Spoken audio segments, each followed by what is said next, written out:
باشێکی زۆر لە نانەواخانەکان لە بەرامبەر گرانبوونی نرخی ئارد و جێگیرکردنی نرخی هەشتنان بە 1000 دینار مانگرتنیان ڕاگەیاند و دوکانەکانیان داخست. ئەوان داوا دەکەن 6 نان بدرێت بە 1000 دینار یاخود حکوومەت بە دابینکردنی بەشە سوتەمەنی هاوکاریان بکات تاوەک بتوانن 8 نان بدەن بە 1000 دینار. هەفتە بۆ هەفتە فەردەی ئارد 3000 چێتە سەری.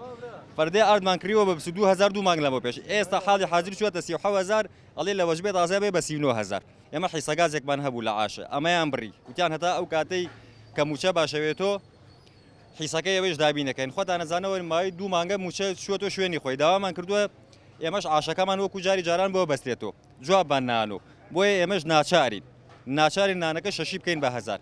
ئەم شەشی بە 1000 لە وەزنا حەو نانونیوە بۆ خەڵک غەڵەتێگە لە وەزنا حەو نانونیوە بەس ئێمە لە پارەی شاگردمان کەم کردوەوە شاگرد بە 1000 ئیشەکە 1000 نان بە 22,000 ئیسا 1000 نان ئێمە شەشی بین بە 1000 بیە 22 بینەوە ساکە ئەو کاتە لەویا شتێ بۆ ساحب دوکانەکە مێنێتەوە زەرر ناکە ئەنان لە خەڵکمان نەگرتوەوە وەزنەکەیمان گەورە کردووە شەشنانەکە.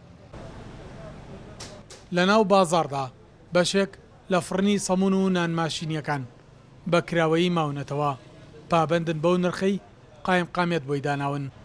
لای ئێمە هەر نان هەشتی بە 1000 ڕاستە ئارد گران بووە هەر فەردەیە ئارد 10,000 ڕۆشتۆتە سەری بەس لای ئێمە هەر 8 نان بە 1000. لیژناو بەشەکانی قایمقامێت داوا لە نانەواخانەکان دەکەن تا جێگیرکردنی نرخی سەرتاسەری پابند بن بە بڕیارەکانی قایمقامێتەوە.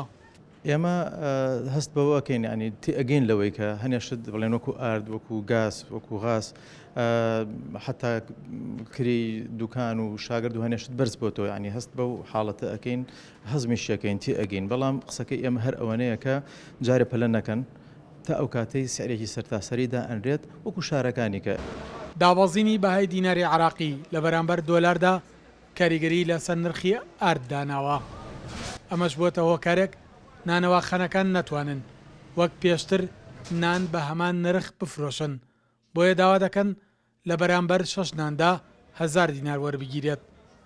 لیژنەکانی قایمقامەتی ئاماژە بەوە دەکەن هەرکەس نرخ بەرز بکاتەوە لێپێچینەوەی یاسایی لەگەڵدا دەکرێت.